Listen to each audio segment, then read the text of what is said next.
কারণ ইউনিভার্সিটি মানে কি শুধু সার্টিফিকেট বিক্রি করা? তাহলে দরকার নেই। আর আমি যদি বলি যে না, ইউনিভার্সিটি আমাকে শিক্ষা দিবে, আমাকে আপস্কিল করবে, রিস্কিল করবে, আপনিও কালকে ইউনিভার্সিটি যেতে পারেন, আপনি আরও পরে যেতে পারেন।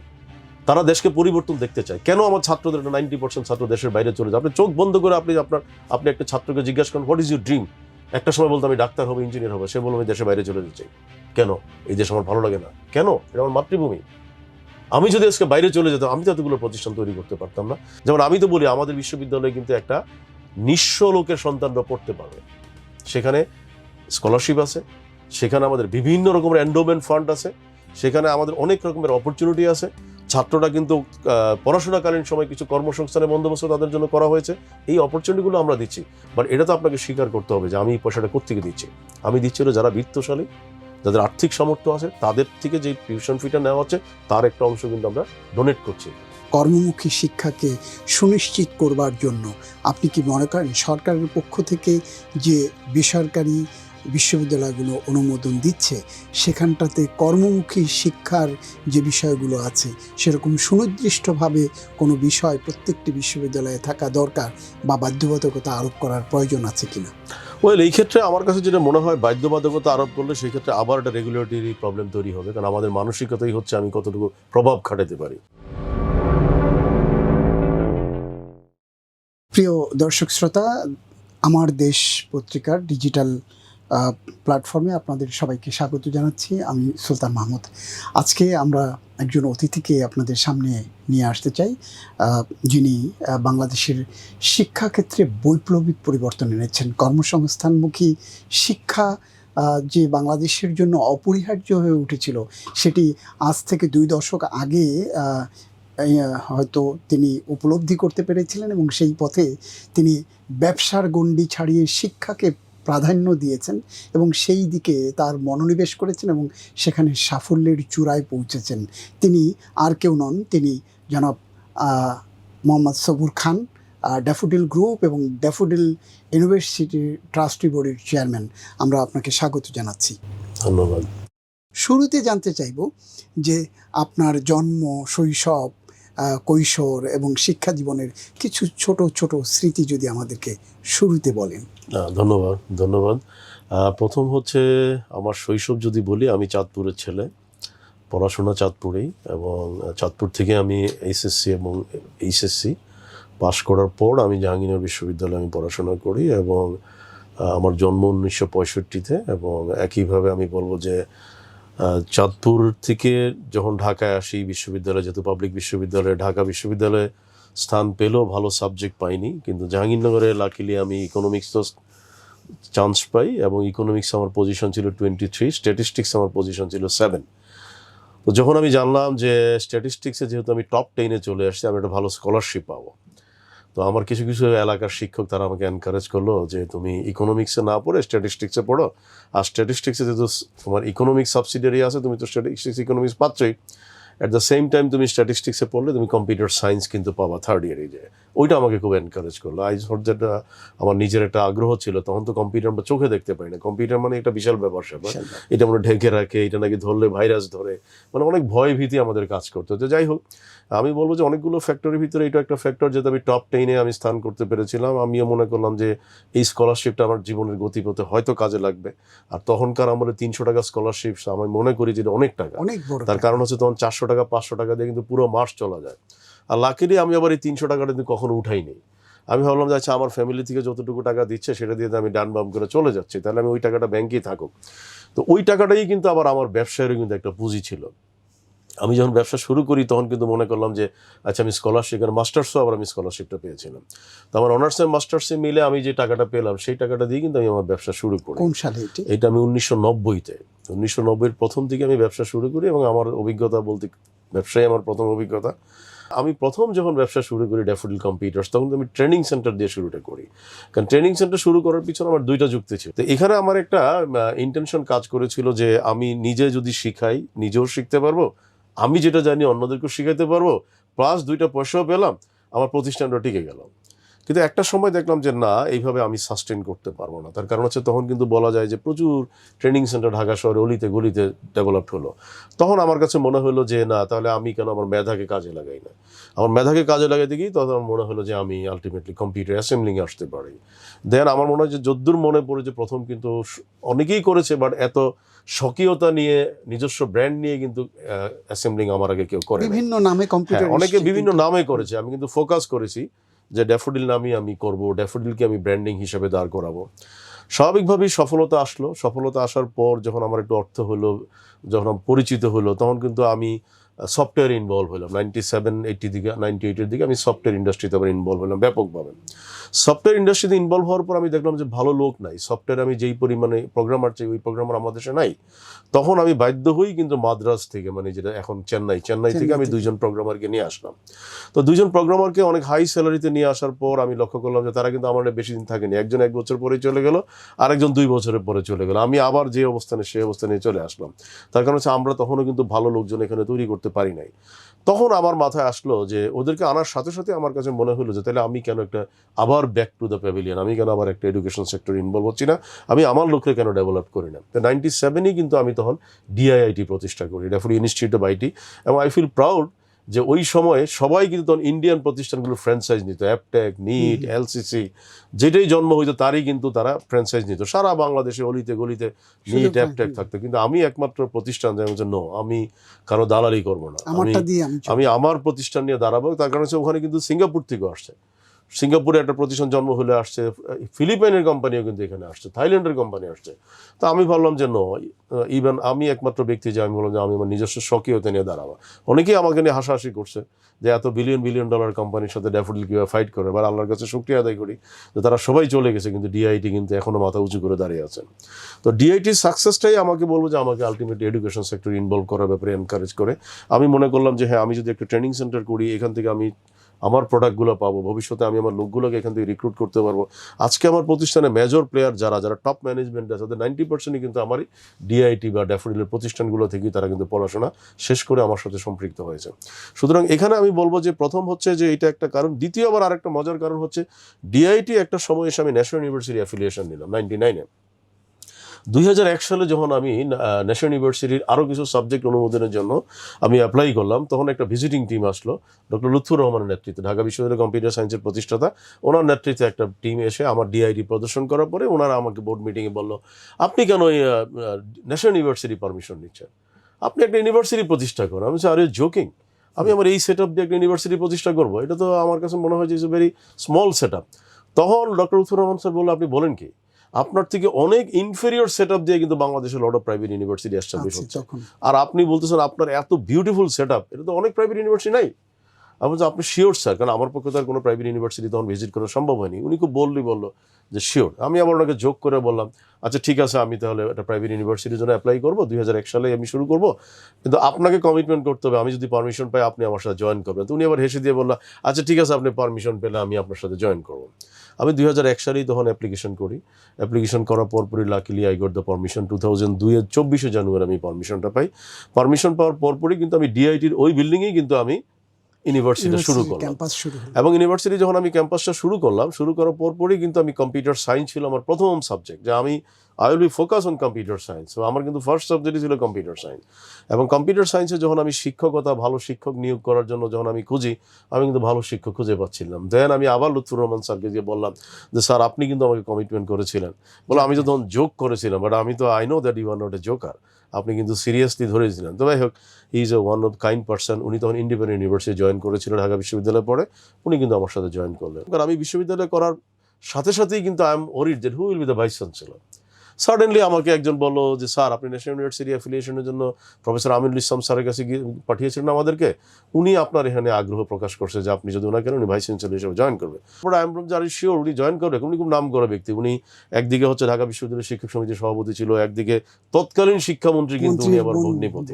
আমি ওনাকে যখন ইনভলভ করলাম, তখন উনি একদিন হঠাৎ করে আমাকে বললো যে স্যার, আপনি বিশ্ববিদ্যালয়টা কি প্রফিট করার জন্য করেছেন না কন্ট্রিবিউট করার জন্য করেছেন? আমরা স্যার আমি কন্ট্রিবিউট করার জন্য করছি, আই নিড গুড পিপল যারা এই সমাজকে নেতৃত্ব দিবে, যারা আমার কোম্পানিতে জব করবে। তো তখন উনি আমাকে বলে তাহলে আমার একটা রিকোয়েস্ট আছে। আমি বলেন স্যার। বলে আমার রিকোয়েস্ট হলো আপনি ডেভেলপমেন্টে যা ইচ্ছা তা করেন, অ্যাডমিনিস্ট্রেশনে যা ইচ্ছা তা করেন, কিন্তু একাডেমিক সাইডে আপনি ইন্টারফেয়ার করতে পারবেন না। You have to give me the full মানে অথরিটি আমাকে দিতে হবে। আমি বললাম স্যার আলহামদুলিল্লাহ আই এম এগ্রিড। আমি স্যার একাডেমিক সাইড বুঝবো না, একাডেমিক সাইডে কমপ্লিটলি স্যার আপনি দেখবেন। তো এই যে আলটিমেটলি মানুষকে মিলিয়ে দাও, আমরা অনেক সময় বলি না যে আমি এই জায়গায় যাবো, আমার কাছে ভালো লোক নাই, আমার তো পয়সা নাই, আমার তো এইটা নাই ওইটা নাই, এগুলো কিন্তু নেগেটিভ পিপলের। Dhaka chamber of commerce and industry আপনি সভাপতি দায়িত্ব পালন করেছিলেন এবং সেখানে গিয়ে আপনি একটি উদ্যোগ নিয়েছিলেন যে উদ্যোক্তা তৈরির, সম্ভবত আমি যদি ভুল না করে দেই 2000 নতুন উদ্যোক্তা তৈরির একটি উদ্যোগ আপনি নিয়েছিলেন। তার মূল কারণটা কি ছিল? ঢাকা চেম্বারের মতো একটা প্রিমিয়াম চেম্বারের নেতৃত্ব দেওয়ার সুযোগ পেলাম, আমার কাছে মনে হলো this is the right forum. তখন কিন্তু কেউ উদ্যোক্তা কথা বলে না, স্টার্ট আপ বললে তাকিয়ে থাকতো, স্টার্ট আপ কাকে বলে। যখন বলতাম যে অ্যাঞ্জেল ইনভেস্টর নিতে হবে, ভেঞ্চার ক্যাপিটাল করতে হবে, বলে ভেঞ্চার ক্যাপিটাল কি। যখন আমি বলতাম কোলাটারাল ছাড়া ঋণ দিতে হবে, বলে এটা কি হয় নাকি, এটা কি সম্ভব কিনা। তো তখনকার ব্যাংক গভর্নরকে কিন্তু বুঝি আমরা 100 কোটি টাকার একটা কোলাটারাল উইদাউট কোলাটারাল লোন নিতে পারবে। এখন দেখুন আজকে কিন্তু এই আমার তত্ত্বাবধায়ক সরকারও এসে কিন্তু এখন সেই জায়গাটাকে আরও প্রসারিত করছে, সম্ভবত সেটা কয়েক হাজার কোটি উন্নীত করেছে, অনেকগুলো ভেঞ্চার ক্যাপিটাল হয়েছে, অনেকগুলো অ্যাঞ্জেল ইনভেস্টর কোম্পানি হয়েছে, স্টার্ট আপ ইকোসিস্টেম তৈরি হচ্ছে, গভর্নমেন্ট স্টার্ট আপ বাংলাদেশ করেছে। আমার মনে আছে যে তৎকালীন রাষ্ট্রপতিকে যখন আমি স্ক্রিপ্টটা লিখে দিচ্ছিলাম, তখন উনি বলে যে আপনি এমন সব লিখেছেন এগুলো আমি জীবনও নাম শুনি নেই। তখন আমি বলছি যে আপনি এই জিনিসগুলি পড়েন, আপনি পড়ে যদি বলতে পারেন তাহলে এটাই কিন্তু রাষ্ট্রপতির প্রেস নোট হিসাবে আসবে, পত্রিকাগুলো এটাকে কাভার করবে। তো I think that is well done, এটা ঠিক মতো করা হয়েছিল এবং 2000 উদ্যোক্তার অনেক বেশি উদ্যোক্তা তৈরি হয়েছে। 5 তারকা হোটেলে সেই অনুষ্ঠানটি। হ্যাঁ, এবং আমার কাছে যেটা মনে হয় কি যে উদ্যোক্তা, আমি সবসময় যেটা বলি যে উদ্যোক্তা কারা, উদ্যোক্তা হচ্ছে যে উদ্যোগটা নেয়। আপনি একটু আগে আমাকে জিজ্ঞাসা করছেন কেন আমি এডুকেশন সেক্টরে আসলাম, আমি কিন্তু এডুকেশন সেক্টরে আসার ড্রিম অতটা ছিল না, কিন্তু দেখেন আমি কিন্তু উদ্যোগটা নেওয়ার কারণে আজকে আমার 27টা বা 28টা কিন্তু এডুকেশন সেক্টরে আমি কন্ট্রিবিউট করছি। তার মানে উদ্যোগটা নেওয়ার জন্য কিন্তু উদ্যোক্তা সবসময় উদ্যোগটা নিবে, সারাউন্ডিং ইকুইপমেন্টগুলো কিন্তু অটোমেটিকলি চলে আসে। কিন্তু এখনকার সোসাইটিতে কি হচ্ছে, আমি উদ্যোক্তা হব, আমার টাকা নেই, আমার এই জন নাই, আমার আত্মীয় স্বজন নাই, আমি বিপদে পড়ে গেলে, আরে বাবা বিপদে পড়লে তোমাকে রক্ষা করবে আল্লাহ, আর আমি কি বিপদে পড়ি না? আবার কেউ কেউ বলে যে উদ্যোক্তা হইতে গেলে অনেক সমালোচনা পার করতে হবে, দেশের আইন শৃঙ্খলা এই নাই সেই নেই। বাবা রে, সব কিছুই কিন্তু সমাধান। আমি বাসায় বসে থাকলেও আমার কিন্তু কি বলে ছাদ ভেঙে পড়ে যেতে পারে। আমি বেকার, তার মানে কি আমি রাস্তায় কিন্তু মনে করছি আমি রাস্তা দিয়ে হাঁটছি, আমি নিরাপদ না, নিরাপদ না। আমার পিছন থেকে একটা গাড়ি এসে কিন্তু আমার হুট করে আমার উপরে পড়ে যেতে পারে। তার মানে আমার জীবনটাই তো রিস্কি। আমি এমন একটা সমাজে বাস করি যেই সমাজের জীবনের কোনো গ্যারান্টি নাই, যেই সমাজে কে ভালো কে মন্দ সেটা নাই। তাহলে এই সমাজে যদি আমি উদ্যোক্তা হতে পারি, আমি উদ্যোক্তা যদি আমি নিজের কর্মসংস্থানের বন্দোবস্ত নিজেও করতে পারলাম, সমাজকেও আমি আরও 10 জনকে আলোর পথ দেখাতে পারলাম। আর আপনি দেখেন যে পুরো ইকোনমিতে আজকে আমি আপনার পত্রিকায় বসে আছি, এটা কি একজন উদ্যোক্তার কাজ না? এটাও তো একজন উদ্যোগ নিয়েছে, এটা তো সরকার এসে করে দেয়নি। তাহলে বাংলাদেশে যতগুলো মিডিয়া আছে, মিডিয়াগুলি কারা চালাচ্ছে? প্রত্যেকটা মিডিয়া কিন্তু কোনো না কোনো একজন উদ্যোক্তা কিন্তু এর পিছনে কাজ করছে, এবং এই উদ্যোক্তারা কত হাজার লোকের কর্মসংস্থান করছে। আজকে আপনার প্রতিষ্ঠানে কত কত শত লোকের কাজ করছে, আবার আপনার ডাইরেক্ট ইন্ডাইরেক্টলি কত লক্ষ লক্ষ লোকের কিন্তু আপনি ক্যাটারিং করছেন। আমি যদি ব্যাকে চলে যাই, আজ থেকে 24 বছর আগে বাংলাদেশ কম্পিউটার সমিতির যখন প্রেসিডেন্ট হলাম, তখন কিন্তু তথ্য প্রযুক্তি মন্ত্রণালয় ছিল না, এবং আমি কমিটমেন্ট করেছিলাম, যেহেতু আমি দায়িত্ব পেয়েছি, আমি তৎকালীন প্রধানমন্ত্রী বেগম খালেদা জিয়ার সাথে পার্সোনালি কথা বলছি, ওনাকে এনকারেজ করছি। তো সেই ক্ষেত্রে কিন্তু মাননীয় প্রধানমন্ত্রী অনুষ্ঠানে আসছে, ওনাকে আমরা রিকোয়েস্ট করছি যে এই মন্ত্রণালয়ের ঘোষণা করলে সমস্ত লোক আপনাকে দাঁড়িয়ে স্যালিউট করবে। উনি কিন্তু কনভিন্স হয়েছে, এবং উনি ওই বাংলাদেশ কম্পিউটার সমিতি উদ্বোধনী মেলায় 24 মার্চ 2002 সালে কিন্তু উনি এই মন্ত্রণালয় ঘোষণা করেন। এখন যেমন আবার আমি বাংলাদেশ শিক্ষা প্রাইভেট বিশ্ববিদ্যালয় অ্যাসোসিয়েশন আমি প্রেসিডেন্ট নির্বাচিত হয়েছে, এখানেও কিন্তু আমি এসে প্রবলেমটা আইডেন্টিফাই করছি। আইডেন্টিফাইটা খুব সহজ। আমি দেখলাম যে ইউজিসি গঠন করা হয়েছে 1973-তে পাবলিক বিশ্ববিদ্যালয় দেখার জন্য, তাদেরকে অনুদান দেওয়ার জন্য। এখন সেই ইউজিসি কিন্তু প্রাইভেট বিশ্ববিদ্যালয়কে দেখছে, সুতরাং তারা কিন্তু আমাদেরকে সঠিকভাবে পরিচালনা করতে পারছে না। তাতে করে হচ্ছে কি যে প্রাইভেট বিশ্ববিদ্যালয় নিয়ে এসে মিডিয়া অনেক সময় অনেক রকমের তথ্য দিচ্ছে, কোনোটা সঠিক কোনোটা ব্যাঠিক, কিন্তু কোনো মিডিয়া আজ পর্যন্ত বলে নাই যে প্রাইভেট বিশ্ববিদ্যালয় দেখার জন্য তো ইউজিসি রাইট না, because they don't have the enough capability. তাদের মাত্র 4-5টা লোক, একজন মেম্বার, আর আপনার 117টা প্রাইভেট ইউনিভার্সিটি, 117টা প্রাইভেট ইউনিভার্সিটি রেগুলেটরি অথরিটি হিসেবে অ্যাটলিস্ট আপনার 50-60 জন লোক থাকতে হবে, তাই না? তো এটা কিন্তু আমি দায়িত্ব নেওয়ার পরপরই কিন্তু আমি ইতিমধ্যে ইনফর্ম করেছি রেগুলেটরি বডি বা যারা ডিসিশন মেকার আছে তাদেরকে আমি বলেছি যে এটা করতে হবে। আপনি কি মনে করেন এই 117টি বিশ্ববিদ্যালয় বেসরকারি খাতে আমাদের আদৌ প্রয়োজন? আমি যদি কথাটাকে খুব সঠিকভাবে বলি, আমি যদি বলি এর থেকে আরও বেশি 10 গুণ বেশি ইউনিভার্সিটি প্রয়োজন। কেন? কারণ ইউনিভার্সিটি মানে কি শুধু সার্টিফিকেট বিক্রি করা? তাহলে দরকার নেই। আর আমি যদি বলি যে না ইউনিভার্সিটি আমাকে শিক্ষা দিবে, আমাকে আপস্কিল করবে, রিস্কিল করবে, আপনাকে বিশ্ববিদ্যালয় আরো প্রয়োজন, কিন্তু প্রশ্ন হলো যেই বিশ্ববিদ্যালয় আমরা এখন পাচ্ছি এই বিশ্ববিদ্যালয়ের প্রয়োজন নাই। ইউজিসির এখানে একটা দৈন্যতা, ইউজিসি কখনোই কিন্তু দেখে নাই যে কোন বিশ্ববিদ্যালয় কি ধরনের ছাত্রদেরকে শিক্ষা দিচ্ছে, তারা কতটুকু কর্মক্ষম তৈরি করতে পারছে, তারা চাকরি বাজারে অবস্থান পাচ্ছে কিনা, রাইট স্কিলগুলো তারা শিখতে পারছে কিনা, আউটকাম বেজ এডুকেশন শিখতে পারছে কিনা, ক্যাপস্টোন প্রজেক্ট ইমপ্লিমেন্ট করতে পারছে না, মাইক্রো ক্রেডেন্সিয়াল কোর্স ডেভেলপ করতে পারছে কিনা। কিন্তু ইউজিসি কি দেখছে? ইউজিসি দেখছে হচ্ছে আমার এই জমি আছে কিনা, আপনার শিক্ষকের ভিসি আছে কিনা, প্রভিসি আছে কিনা, রেজিস্টার আছে কিনা, ব্যাংকে আপনার যে এফডিটা রাখছেন সেটা ঠিক আছে কিনা, আপনি প্রতি বছর আপনার ব্যালেন্স শিট কি বলে অডিট করছেন কিনা, আপনি রিটার্ন ঠিক মতো দিচ্ছেন কিনা। এইটার জন্য কিন্তু আমার এত অ্যাডমিনিস্ট্রেটিভ জায়গাতে তারা আমাকে আরো বিশ্ববিদ্যালয়ের প্রয়োজন। কোন বিশ্ববিদ্যালয়ের প্রয়োজন? স্পেশালাইজড বিশ্ববিদ্যালয়, কর্মমুখী বিশ্ববিদ্যালয়। কর্মমুখী বিশ্ববিদ্যালয়। আপনি বলে দিবেন যে আমি এই বিশ্ববিদ্যালয় ফিশারিজের উপরে করলাম, আমার বাংলাদেশ ফিশারিতে সারা পৃথিবীতে 4th, আমি ফার্স্ট হতে চাই, আমাকে এত গ্রাজুয়েট তৈরি করতে হবে, তার ভিতরে এত গ্রাজুয়েট বাংলাদেশের মার্কেটের জন্য প্রয়োজন, এত গ্রাজুয়েট আমি ইউরোপের মার্কেটে সাপ্লাই করব, এত গ্রাজুয়েট আমি অস্ট্রেলিয়াতে সাপ্লাই করব, এত গ্রাজুয়েট আমি কানাডাতে সাপ্লাই করব। সো আমার এটাকে ক্যাটারিং করতে হবে, আমাকে নিড সাপোর্ট দিতে হবে, কিন্তু আমার তো সেটা নাই। আমাকে কিন্তু কোনো নিড অ্যানালাইসিস নেই, কোন ক্ষেত্রে কতজন লোক দরকার। তা আমাদের দৃষ্টিভঙ্গি বদলানোর দায়িত্ব কার? শিক্ষা ব্যবস্থার। কারণ আমার দৃষ্টিভঙ্গি যদি পজিটিভ না হয়, আমি যদি সবসময় নেগেটিভ যদি আমি করি, তাহলে কিন্তু আমার কোনোদিনও ডেভেলপমেন্ট হবে না। যেমন একটা কথা বলা হয়, যেটা জাপানিরা যেই কাজটা করে, আমরা ইসরায়েলিদের তো গালি দেই, আমি নিজেও গালি দেই, কিন্তু ইসরায়েলিদের কেন তারা সারা পৃথিবীতে নিয়ন্ত্রণ করে? মাত্র গুটি কত লোক। আমরা কি একবারও গবেষণা করে দেখেছি? তারা প্রত্যেকটা লোকে মনে করে আমার এক একটা লোক মানে এক একটা অস্ত্র, এক একটা কান্ট্রি। তারা তাদেরকে ওইভাবে এডুকেট করে, ওইভাবে তাকে গবেষণালব্ধ সমস্ত রকম শিক্ষাগুলো দিয়ে থাকে। তারা একজন মাকে জন্মের আগে প্রেগনেন্ট হওয়ার সাথে সাথে তাকে টেক কেয়ার করে, তো তোমাকে চ্যালেঞ্জিং হইতে হবে। তার মানে হচ্ছে জেনেটিক হচ্ছে 50%, 40% হচ্ছে আপনার অ্যাকশন। এই অ্যাকশন কে করবে? বিশ্ববিদ্যালয়গুলি করবে। আর 10% হচ্ছে রাষ্ট্র বা সারান। একবারও কি সার্ভে করে দেখেছে বিশ্ববিদ্যালয় মঞ্জুরি কমিশন বা শিক্ষা মন্ত্রণালয় যে আমার এই বিশ্ববিদ্যালয়ে প্রত্যেকটা প্রাইভেট বিশ্ববিদ্যালয়ে কত ছাত্র পাশ করে বেরিয়ে আসছে, পাবলিক বিশ্ববিদ্যালয়ে কত ছাত্র পাশ করে বেরিয়ে আসছে, কতজন বেকার, কেন তারা বেকার, কি শিক্ষা তারা নিল, কেন পাচ্ছে না? তাহলে আমি যদি সেই দিকে না নজর দিয়ে, আমি শুধুমাত্র বিশ্ববিদ্যালয়ে অনুমোদন দিয়ে আমি শুধু তাদের উপরে খরচ চালাই, আইন বসে বসে কিছু বললেই কয়দিন পর পর তারা বলবে আইন পরিবর্তন করতে হবে। বিশ্ববিদ্যালয়গুলোর প্রথম দায়িত্ব হচ্ছে যে কর্মমুখী করে তুলতে হবে। আপনি একজন বাবা, আপনি যখন রিয়েলাইজ করবেন আমি আমার সন্তানকে এই বিশ্ববিদ্যালয়ে পাঠাবো, আমি টেনশন ফ্রি। কেন? তাদের শিক্ষা ব্যবস্থাটা টোটাল ইন্ডাস্ট্রির সাথে ইকুইপ করা, গ্লোবাল স্ট্যান্ডার্ডের সাথে ইকুইপ করা। সো আমার ছেলে আমার মেয়ে এখান থেকে পাশ করে বেকার থাকবে না। আমরা হয়তো অনেকে বলি পাবলিক বিশ্ববিদ্যালয়ের ছেলেগুলো কম্পারেটিভলি ভালো করে গভর্নমেন্ট জবে। কেন? বিকজ ভালো করার পিছনে মূল কারণ হচ্ছে পাবলিক বিশ্ববিদ্যালয়ে যে ছাত্রছাত্রীগুলো ভর্তি হয় তারা বাংলাদেশের অলমোস্ট ট্যালেন্ট ছেলেগুলো অলমোস্ট ট্যালেন্ট ছেলেগুলো ভর্তি হয়। সুতরাং ওদেরকে আপনি যদি পড়াশোনা নাও করান, ওরা বের হয়ে এসে নিজের অবস্থা নিজেরা তৈরি করে নিতে পারবে। তো এই জায়গাতে কিন্তু শিক্ষা ব্যবস্থাটার কিন্তু একটা মেরুদণ্ড ঠিক করতে হবে। আমার প্রাইমারি এডুকেশন ঠিক করতে হবে, আমার সেকেন্ডারি এডুকেশন ঠিক করতে হবে, আমার হায়ার এডুকেশন ঠিক করতে হবে। 3টা জায়গায় যদি আমরা ঠিকমতো হাত দিতে পারি, আমার কাছে মনে হয় রাষ্ট্র কিন্তু এর বাইরে কোনো অবস্থা নাই। আপনি কি করবেন? আপনার রাষ্ট্রের সেই সক্ষমতা নাই। এই যে আপনি কর্মমুখী শিক্ষার কথা বলছেন, আপনি আধুনিক শিক্ষার কথা বলছেন, তথ্য প্রযুক্তি শিক্ষার কথা বলছেন, সেক্ষেত্রে আমাদের বাজেটটা কতটা গুরুত্ব পেতে পারে এই মানে শিক্ষা বরাদ্দের ক্ষেত্রে? সুলতান ভাই, আমি যদি বলি যে বাজেটটা ইম্পর্টেন্ট না, কারণ বাজেট যদি সরকার দেয় এই দেশে আরও বেশি প্রতারণা হবে, দুর্নীতি হবে। রাষ্ট্রের কোনো প্ল্যানিং নাই। রাষ্ট্র তাইলে আপনি সেখানে কথায় কথায় আমরা বলি বাজেট বরাদ্দ কম। আরে ভাই, বাজেট বরাদ্দ কম তো হবেই, আপনি কি প্ল্যানিং দিয়েছেন?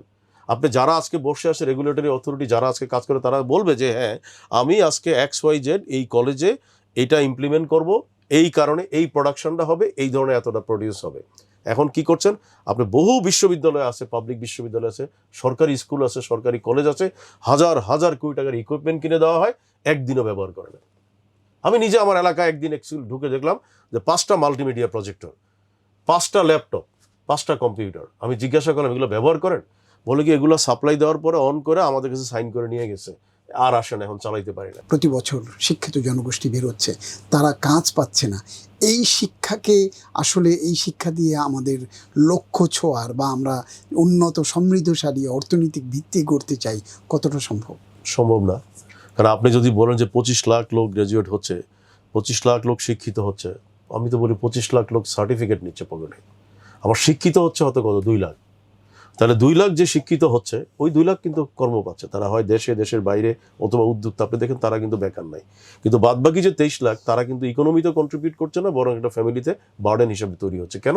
একই কথা, আমার আউটকাম বেজ এডুকেশন নাই, আমার টার্গেট বেজ এডুকেশন নাই, আমার স্কিল বেজ এডুকেশন নাই। সবুর খান শিক্ষা ব্যবস্থায় আমূল পরিবর্তন আনতে চেয়েছেন এবং বিশ্ববিদ্যালয় করেছেন, অনেকগুলো শিক্ষা প্রতিষ্ঠান করেছেন, কিন্তু লক্ষ্য কি ছুঁতে পেরেছেন? ওয়েল, কিছুটা পেরেছি, কিছুটা পারি নাই। কিছুটা পেরেছি বলতে ইনফ্রাস্ট্রাকচার আলহামদুলিল্লাহ আমি ডেভেলপ করতে পেরেছি, বাট মানুষগুলো আমি এখনো পারি নাই।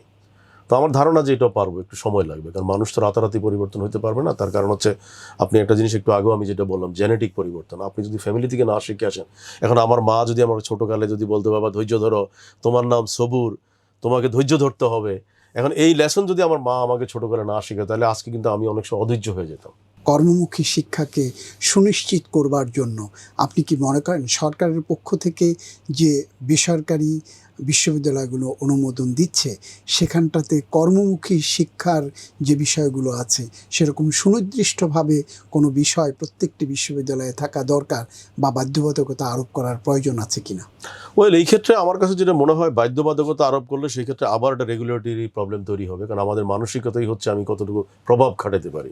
যিনি চেয়ারে বসেন তিনি মন ধরেই নেন যে সারা জীবন উনি চেয়ারে থাকবেন, উনি কিন্তু ভুলে যান যে আমি চেয়ারে অল্প দিনের জন্য আসছি। তো সেই ক্ষেত্রে আমার দায়িত্বটা বা আমার সাজেশনটা থাকবে যে তারা ইভ্যালুয়েট করো যে আমার কোন বিশ্ববিদ্যালয় কোন ধরনের কর্মমুখী শিক্ষা করছে, তার মাইল ফলকটা কি, বেস্ট কেস স্টাডিটা কি, যারা ভালো করছে এগুলো নিয়ে সবার সাথে শেয়ার করলে অন্যদেরকে এনকারেজ করা হবে। যারা করে না তাদেরকে আইডেন্টিফাই করা। এখন আইডেন্টিফাই করা হয় আপনার জায়গা নাই, আপনি এটা ভাড়া ব্যবসা করছেন, নো, ফরগেট ইট।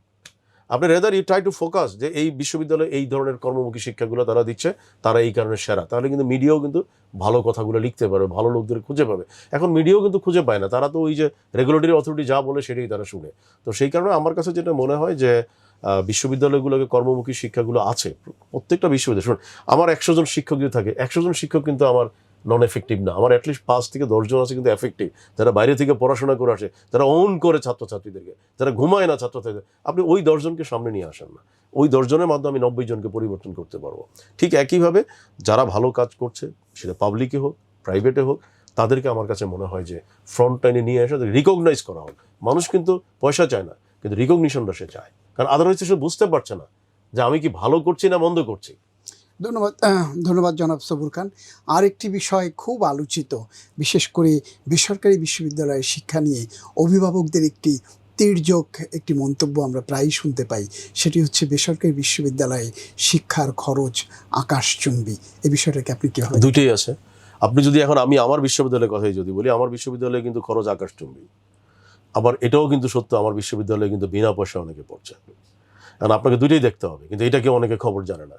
26% ছেলে কিন্তু আমাদের বিশ্ববিদ্যালয়ে কিন্তু স্কলারশিপ পাচ্ছে, যেখানে ইউজিসি বা সরকারের বলা কিন্তু 5%। এখন এখানে দুইটা ব্যাপার। একটা ব্যাপার হচ্ছে আমি যদি কোয়ালিটি টিচার আনতে চাই, আমাকে কিন্তু কোয়ালিটি টিচার আনতে হলে তাকে কোয়ালিটি পেমেন্ট করতে হবে। আমি যদি কোয়ালিটি ল্যাব না দিতে পারি, আমি ছাত্রদেরকে ভালো প্রোভাইড করতে পারবো না। তো এই ক্ষেত্রে প্রাইভেট বিশ্ববিদ্যালয় তো কোনো অনুদান পায় না। আপনি যেমনিভাবে এই কথাটা যে যারা বলেন তারা কিন্তু 100% রাইট, কিন্তু এটাও খেয়াল করে দেখেন, আমাকে তো কেউ বলো না আমাকে একটা জমি কিনে দিচ্ছে না। আমি একটা জমি 3বার কিনেছি, রাষ্ট্র আমাকে সাপোর্ট দিচ্ছে। 3বারই রাষ্ট্র আমার কাছে রেজিস্ট্রেশনে পয়সা নিয়েছে, তারপরে তো রাষ্ট্র আমাকে সাপোর্ট দিচ্ছে না। তা আমি এই পয়সাটা কোথা থেকে পাবো? আমাকে সাস্টেন করতে হলে কিন্তু অবশ্যই আমাকে মার্কেট ফিজিবল যদি আমি না করি। এখন আপনি সিম্পল কথা যে আমি যদি একটা ভালো ল্যাব উপহার করতে না দিতে পারি, আমি তার কাছে ভালো টিউশন ফি নিতে পারবো না। আমি ভালো টিউশন ফি যদি না নিতে পারি, আমি কিন্তু একটা ছাত্রকে বিনা পয়সা পড়াইতে পারবো না। তো এই কারণে হচ্ছে কি যে ভাইস ভার্সা, আপনাকে যেটা দেখতে হবে যে প্রাইসটা সবসময় নির্ধারণ করতে হবে যে আপনার প্রাইসের সাথে আমি কি কম্পোনেন্ট পাচ্ছি। এখন আপনি যদি একটা আইফোন অরিজিনাল কিনেন, সেটার প্রাইস হবে 1 লাখ টাকার বেশি, কিন্তু আপনি যদি এখন রাস্তা থেকে একটা পুরান ঢাকার একটা বা জিঞ্জিরা থেকে আপনি একটা আইফোন, একজন বললো যে এটা সুলতান সাহেব এটার প্রাইস হলো 15,000 টাকা, আপনি যদি বলেন যে আমি এটাই কিনবো, তাহলে কিন্তু আপনি কোয়ালিটি কিন্তু ওই আইফোন পাবেন না, এটা ওই ফোনের ইয়েটি পাবেন। আপনাকে এখানে মাথায় রাখতে হবে যে খরচটা সবসময় কিন্তু cut your coat according to your cloth. আমি কি সার্ভিস দিচ্ছি, কি সাপোর্ট দিচ্ছি। একটা সময় আমি কিন্তু শিক্ষকের বেতন দিতাম হলো মাত্র 30,000 35,000 টাকা, এখন কিন্তু আমার সেই একই শিক্ষকের বেতন দিচ্ছে হচ্ছে 2.5 লাখ টাকা 3 লাখ টাকা। আদারওয়াইজ কিন্তু আরেকটা বিশ্ববিদ্যালয় তাকে নিয়ে যাচ্ছে। যেমন আমি তো বলি আমাদের বিশ্ববিদ্যালয়ে কিন্তু একটা নিঃস্ব লোকের সন্তানরা পড়তে পারবে, সেখানে স্কলারশিপ আছে, সেখানে আমাদের বিভিন্ন রকমের এন্ডোমেন্ট ফান্ড আছে, সেখানে আমাদের অনেক রকমের অপরচুনিটি আছে। ছাত্ররা কিন্তু পড়াশোনাকালীন সময় কিছু কর্মসংস্থানের বন্দোবস্ত তাদের জন্য করা হয়েছে। এই অপরচুনিটিগুলো আমরা দিচ্ছি, বাট এটা তো আপনাকে স্বীকার করতে হবে যে আমি এই পয়সাটা কোত্থেকে দিচ্ছি। আমি দিচ্ছি হলো যারা বিত্তশালী, যাদের আর্থিক সামর্থ্য আছে, তাদের থেকে যে টিউশন ফিটা নেওয়া হচ্ছে তার একটা অংশ কিন্তু আমরা ডোনেট করছি এখানে।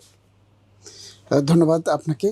প্রিয় দর্শক, কথা বলছিলাম দেশের তথ্য প্রযুক্তি খাতের এক সময় প্রথম সারির উদ্যোক্তা এবং শিক্ষা খাতে যিনি আমূল পরিবর্তনে নিরন্তর প্রচেষ্টা চালিয়ে যাচ্ছেন এবং নিত্য নতুন শিক্ষার দ্বার উন্মোচনে যিনি প্রাণান্ত কাজ করে যাচ্ছেন, মোহাম্মদ আব্দুল সবুর খান। তার সাথে আপনাকে ধন্যবাদ জানাচ্ছি আমাদের স্টুডিওতে সময় দেওয়ার জন্য। সেই সাথে আপনাদেরকে ধন্যবাদ জানিয়ে শেষ করছি আজকের অনুষ্ঠান। আল্লাহ হাফেজ।